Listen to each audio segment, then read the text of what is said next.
E como eu prometi, nesse vídeo nós vamos fazer o seguinte: nós vamos falar sobre o que está acontecendo na CPMI do INSS. Então, esse é o vídeo 001 da Comissão Parlamentar Mista de Inquérito do INSS. Mas a nossa aqui é Comissão Popular Mineira de Inquérito do INSS. Nossa missão é acompanhar, né, e como está indo o processo. Bem, eu separei aqui um trecho aqui, que está acontecendo agora, lá no Congresso, e que tem a participação do Rodolfo e depois do Rogério. Não, do Rogério Correia. Não, Rogério, um da oposição e um da situação. Vamos ver como a pessoa que está sendo convidada, que é, né, interessante no aspecto de investigação, abordou a questão de dar opinião ou de não dar opinião. E aí ela entrou num balé de gado danado. Vamos ver?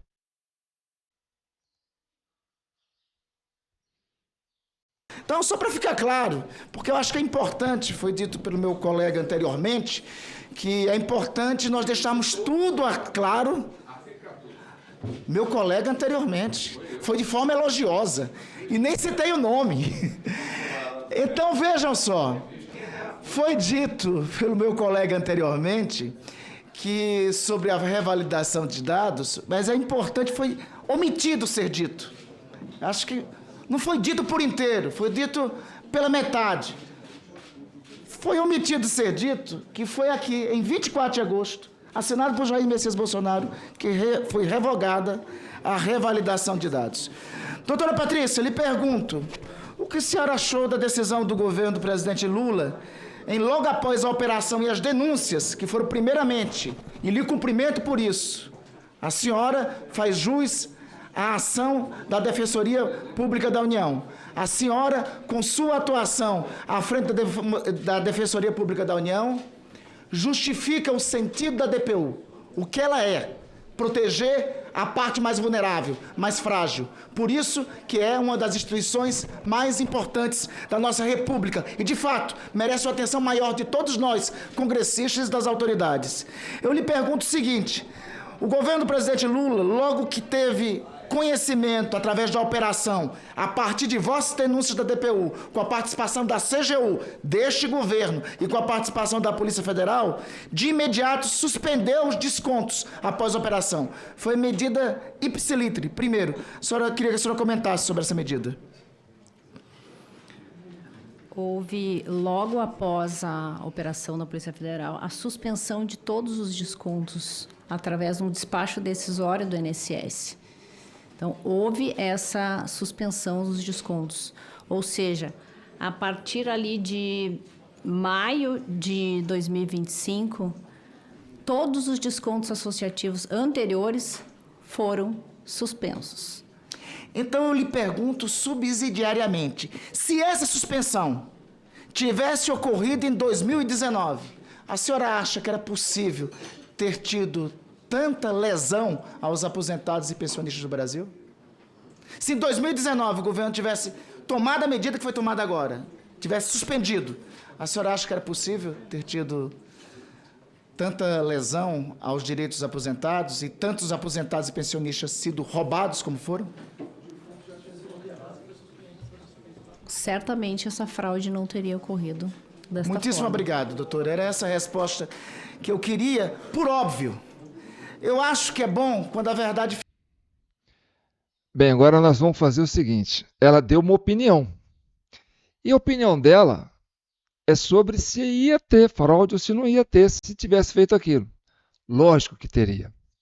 Porque essas medidas, né, que foram adotadas, elas inibem, de uma certa forma, uma parte externa, né? Mas dentro do INSS, na parte interna, quem controla os dados, né, a coisa é mais diferente. Então, as fraudes poderiam continuar. Agora, ela deu uma opinião, né, que é favorável ao que o senador fez, né? Agora nós vamos participar por outro senador, que é da oposição, que fez o contrário.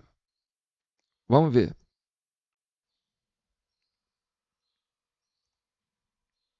Investigada, mas como alguém que tem informações relevantes para instruir, né, especialmente o relatório que o relator deve apresentar junto a essa comissão. A senhora identificou descontos indevidos, identificou falha nos mecanismos de controle do INSS e recomendou mecanismos de proteção. Eu pergunto, na sua visão, foi negligência administrativa, cegueira deliberada ou conluio criminoso como opção de favorecer os descontos associativos? Na visão da Defensoria Pública da União, a preocupação, na verdade, é evitar que essas fraudes continuem. O que a Defensoria Pública da União fez foi tomar medidas administrativas e judiciais para evitar que as pessoas continuassem sendo lesadas. Se houve omissão, se houve crime, isso deve ser apurado na esfera competente. Mas como alguém que é operador do direito, que esteve diante dos fatos, o que se observa é algo que se assemelha à negligência, cegueira deliberada ou uma associação criminosa com finalidade específica? Eu prefiro não responder essa pergunta. Ok. Durante as investigações, a Polícia Federal solicitou a suspensão de todas as associações suspeitas e o Executivo implementou apenas parte dessas medidas. A senhora tem conhecimento disso? Pode repetir a pergunta, por favor? Durante as investigações, a Polícia Federal solicitou a suspensão de todas as associações suspeitas e o Executivo implementou apenas parte dessas medidas. Muitas continuaram. Eu pergunto se a senhora tem conhecimento desse fato, desse acontecimento. Não tenho conhecimento. Como alguém que enxergou a angústia de aposentados, a vulnerabilidade dessas pessoas, eu lhe pergunto, poderia citar casos de entidades que, embora investigadas pela Polícia Federal, não foram atingidas pelas medidas extrajudiciais ou judiciais anunciadas pelo governo federal e especialmente pela Advocacia Geral da União? As entidades que não foram Isso. Alvo de investigação? citadas, alvos de investigação, sim. Essas entidades, essas informações podem ser solicitadas aos órgãos devidos, na verdade, ao Tribunal de Contas e à CGU. Já não tomou conhecimento disso? A Defensoria Pública da União não tem essas informações. A Defensoria Pública não tem? Não dispõe dessas informações. Não dispõe. Qual sua avaliação sobre a proteção dos direitos dos beneficiários? A MP 871, editada pelo presidente Bolsonaro, e aqui já foi dito, da exigência de recadastramento com as devidas autorizações para descontos. Eu pergunto, durante a vigência dessa medida provisória, considerando o texto original, foi possível observar redução de lançamentos naquele momento? Entidades foram retiradas de operação naquele momento? A Defensoria Pública tem conhecimento disso? Quantas entidades foram afastadas nesse período? Não temos conhecimento. Essas informações podem ser fornecidas pelo INSS. Já foi dito aqui, 4 entidades foram afastadas nesse período. 4 entidades foram afastadas. Depois que a medida provisória foi modificada e a partir das emendas da bancada do PT e aliados, houve aumento no número de descontos ilegais? Como que a Defensoria Pública da União observa a evolução dos números no tempo? E qual a avaliação que se tem? O que desencadeou essa avalanche de descontos indevidos nessa fase? A falta de controle, a falta de transparência, a falta de controle dos mecanismos em relação à anuência dos segurados. Ok. Senador Marcos Rogério, só um instante. Eu vou pedir a Vossa Excelência que repita a pergunta que ficou sem resposta anteriormente, porque a testemunha não pode se omitir a verdade. Ela está aqui sob juramento de dizer aquilo que ela sabe ou não sabe, mas ela não pode se omitir a responder qualquer pergunta dos parlamentares. Por gentileza. A pergunta que fiz e que não houve resposta foi sobre as entidades que, embora investigadas pela Polícia Federal, não foram atingidas pelas medidas extrajudiciais ou judiciais anunciadas pelo governo federal, e especialmente pela Advocacia Geral da União. E eu perguntei se Vossa Senhoria se a Defensoria Pública da União tem conhecimento em relação a isso. É muito incomum a Defensoria Pública da União desconhecer de fatos tão relevantes, especialmente quando uma das primeiras instituições a denunciar esse escândalo, ainda que muito tempo depois, foi a Defensoria Pública da União. Essa foi a pergunta que lhe fiz, e que disse que não tem conhecimento. Senhora Patrícia, eu reafirmo aqui o posicionamento como presidente dessa comissão, a senhora como servidora pública. Primeiro, agradecemos, né, a disponibilidade de vir, de responder as perguntas, mas na qualidade de testemunha, Vossa Senhoria não pode se omitir a resposta do parlamentar.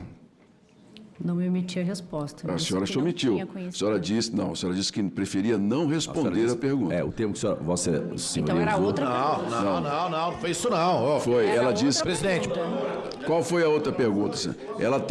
Há uma pergunta que ela preferiu não responder. Tem uma pergunta. presidente. Ela falou claramente. É a pergunta, é a anterior. Ela falou. Eu vou fazer a pergunta novamente. É a pergunta anterior. Então faça a pergunta novamente, por favor. Nessa pergunta, Vossa Senhoria disse que não tinha a informação. A pergunta que Vossa Senhoria disse que não gostaria de responder foi essa aqui.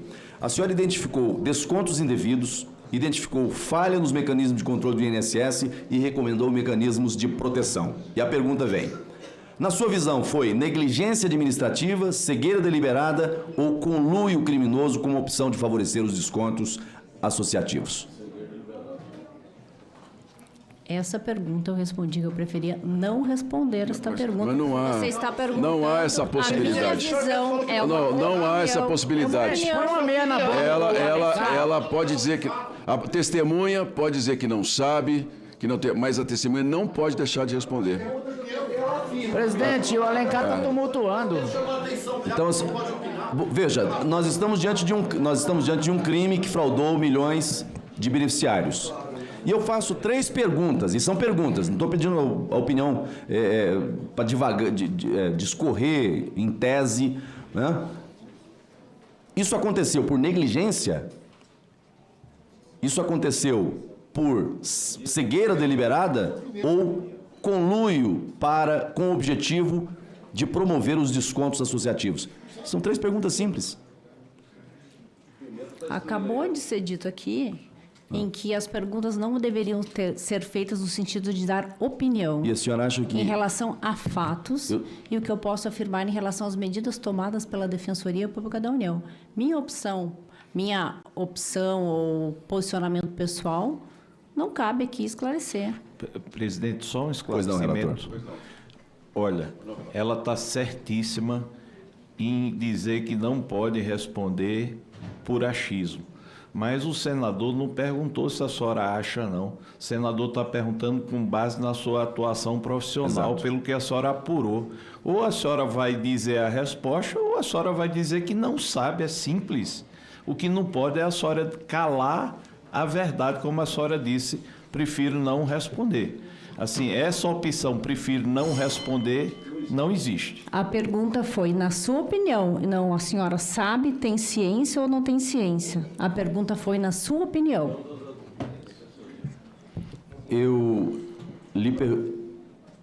Se o problema é, na sua opinião, é na sua visão como profissional. Se a palavra opinião... É a mesma coisa. Não, eu estou lhe perguntando objetivamente. A pergunta. Mas se a senhora está com dificuldade para entender a pergunta, eu vou fazer de novo. Não, eu não estou com dificuldade. Talvez o senhor esteja com dificuldade de fazer a pergunta. Não, então eu vou fazer a pergunta. Vou fazer a pergunta novamente. Vou fazer a pergunta novamente, pausadamente. A senhora identificou descontos indevidos, identificou falha nos mecanismos de controle do INSS e recomendou mecanismos de proteção. Pergunto: foi negligência administrativa? Foi cegueira deliberada? Ou conluio criminoso com o objetivo, como opção de favorecer as quadrilhas que assaltaram os aposentados no Brasil? Não sei, esses fatos serão apurados por esta comissão ou pelos órgãos competentes. Ok, não sabe. Diferente de prefiro não responder.